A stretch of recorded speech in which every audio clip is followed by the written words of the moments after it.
Hey folks, welcome back to the channel. Pop Retro 1 at Instagram and Twitter. You can find me on Facebook at facebook.com/popretro1, the number one.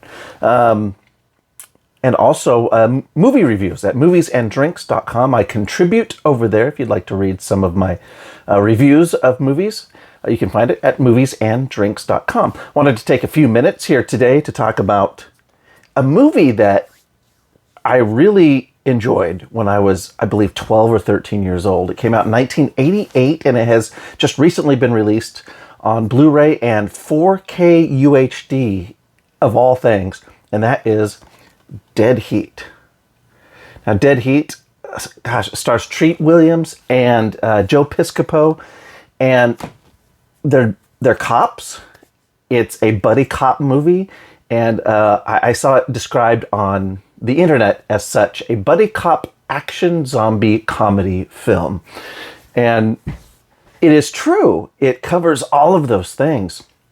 And what is funny is what I remember when I was, I guess, 12 in 1988 was my aunt and uncle renting Dead Heat. And I was used to watching action films, action movies, buddy cop films, and things of that nature with them. And those were some of my favorite movies. And the title Dead Heat just looks and sounds like another one of those. And so that's essentially what I thought we were getting. And once I started watching, it sort of starts off that way. You know, lots of shootouts, shooting, action, set pieces, and the wise ass cops joking with each other and making light of these, you know, really serious real life situations if they were happening in real life. And so then all of a sudden, these bad guys, you can't kill them. They start coming back to life. They're zombies. And then you see the makeup effects and the way the movie proceeds with people,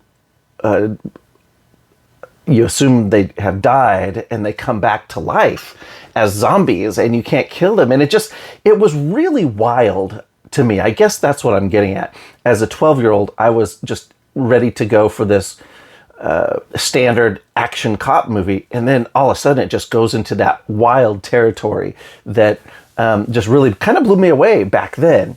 And after all these years now, so many years, I mean, 34 years later, as I'm recording this in 2022, you know, you look back and go, well, that's not a great movie. It didn't do great at the box office. And it was sort of a mid-tier, almost a you know, B movie in nature.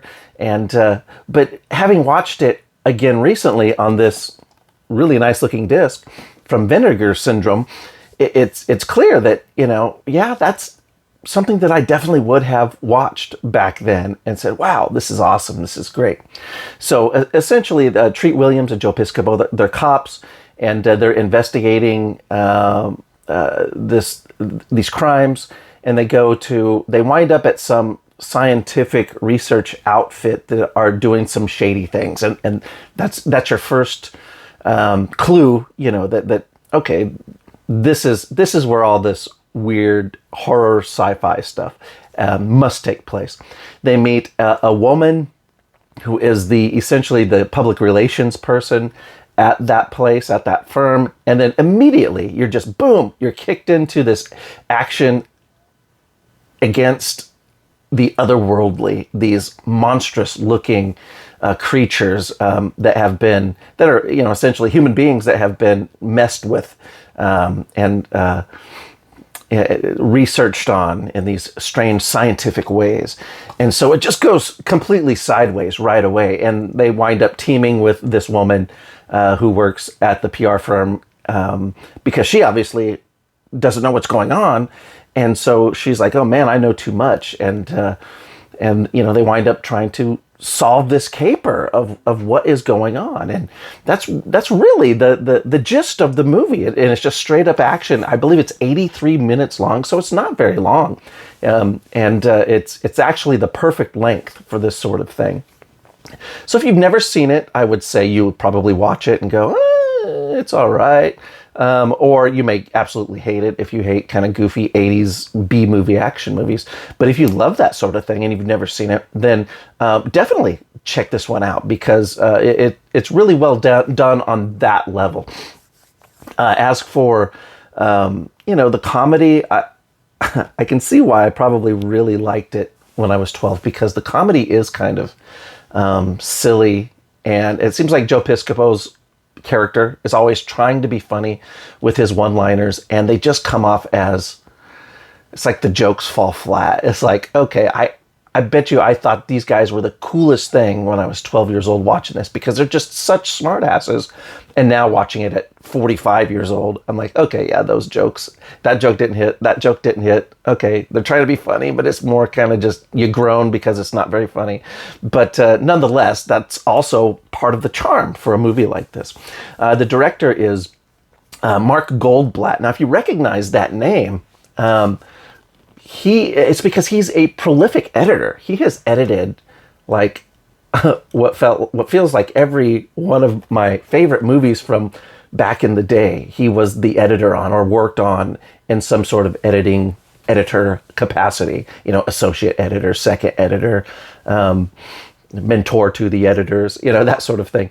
I'm starting in 1977 with Grand Theft Auto. He worked on Piranha, Enter the Ninja, The Howling, Halloween 2, The Terminator, Commando, Rambo 2, Jumpin' Jack Flash. And then he finally dips his toe into directing as the second unit director on RoboCop in 1987, before he directs Dead Heat as his directorial debut.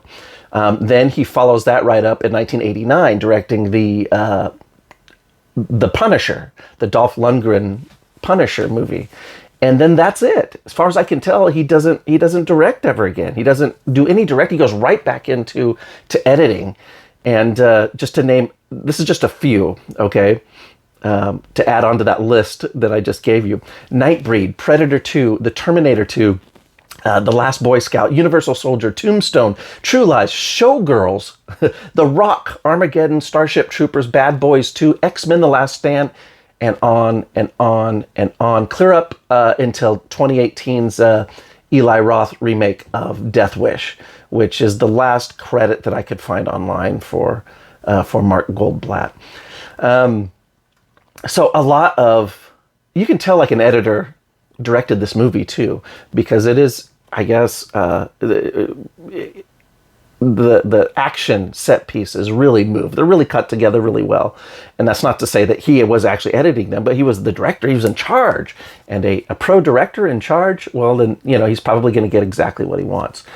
Treat Williams, most people probably, well, young people probably know him as the lead in Everwood, that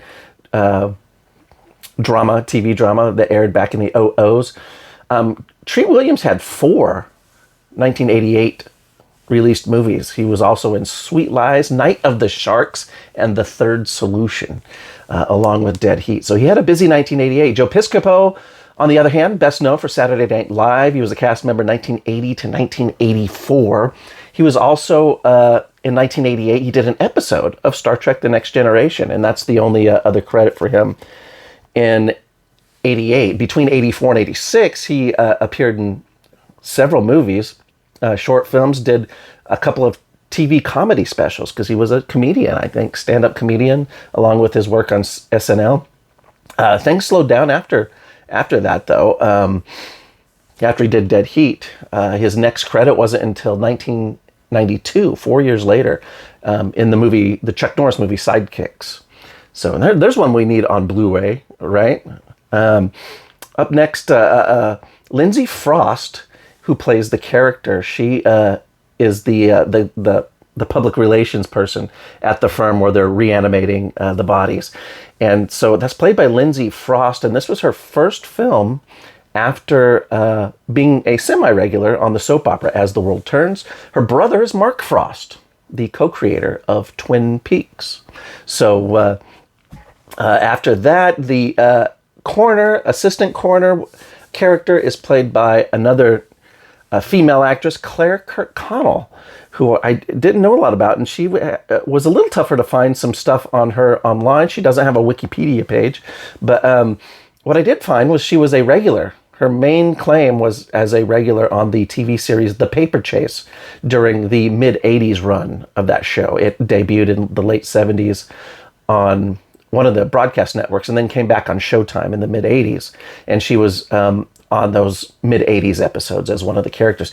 But also what's interesting to me is she's married to Douglas Barr. Doug Barr, he was the guy who played Howie on The Fall Guy, the sidekick to Lee Majors on The Fall Guy. And she guested on a 1985 episode. Maybe that's where they met. So they've been married since way back around that time. And she seems to have quit acting around 1994, the last I can tell. And she's now a San Francisco-based painter. Since 1998, she, with her husband, Doug Barr, she's ran a winery called Hollywood and Vine Cellars.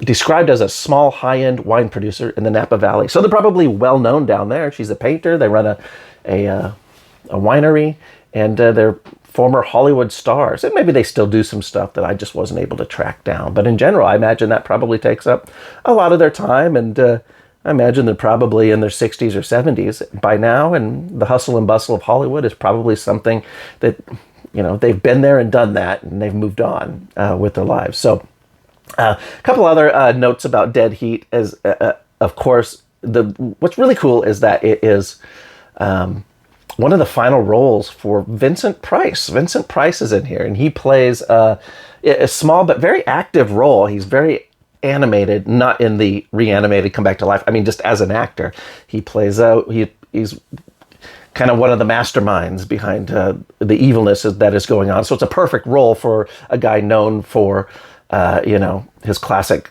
horror films in classic Hollywood. So he plays the perfect role in this. And also another guy who plays a sleazy kind of a bad guy character as the head coroner is Darren McGavin. And Darren McGavin, of course, was Kolchak, the Night Stalker, back in the 70s. The Night Stalker movies and the actual TV series that followed those movies. So he's very well known for that. So another guy known for his horror output in the classic sense. So take a quick look. This is the 4K UHD from Vinegar Syndrome, and that's the front of the slipcover, the special edition. There's the spine.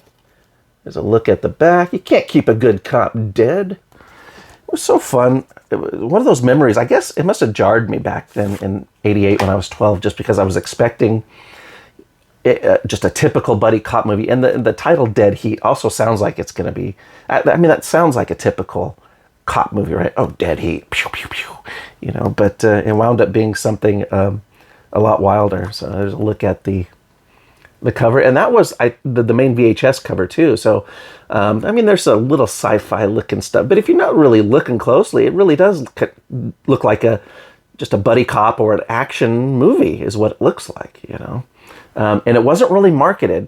I learned in the special features on this disc is that it wasn't really marketed very well, and in fact it may not have been marketed that much at all. And so people, I think, went to the theaters and went to rent this movie back then without really any clue as to what they were getting into. So then that was my experience. Here's a look at the back. And there were some good special features, a lot of them. Archival commentary track with the director Goldblatt and screenwriter Terry Black, alongside producers Michael L. Meltzer and David Halpern. The Building Blocks of Movies, a brand new interview with director Goldblatt. 1,000 Feet of Lightning, a brand new interview and visual effect with visual effects artist Ernest Farino. Seizing the which very good visual effects, by the way. Seizing the Opportunity, a brand new interview with second unit director Patrick Reed Johnson. How to Edit for an Editor, a brand new interview with editor Harvey Rosenstock. Happy Accidents Happen, a brand new interview with composer Ernest Troost, Dead and Alive. An archival interview with makeup effects creator Steve Johnson. Still Gallery, original theatrical trailer, TV spot, deleted scenes, archival EPK features, and a promotional piece. So tons of stuff on here. In fact, I probably shouldn't have read all that because it takes so long to read through it. So so there you have it. I'll just look at the disc. There's also a Blu-ray included. I actually watched the Blu-ray. I'm not equipped for 4K yet, so I actually watched the Blu-ray. It looks great. But there you go, the 4K UHD and the Blu-ray. And there you have it. Joe Piscopo, Treat Williams, Mark Goldblatt directed Dead Heat from 1988. 80s, if you're an 80s kid, it's probably one of those ones that you remember renting during those salad days of the video store and the cable TV and the USA Up All Night and the free HBO and Showtime preview weekends if your parents, like mine, did not purchase the actual pay cable channel. So, all right, thanks for joining me, and I will be back soon with another video and some haul videos, and I'll see you then.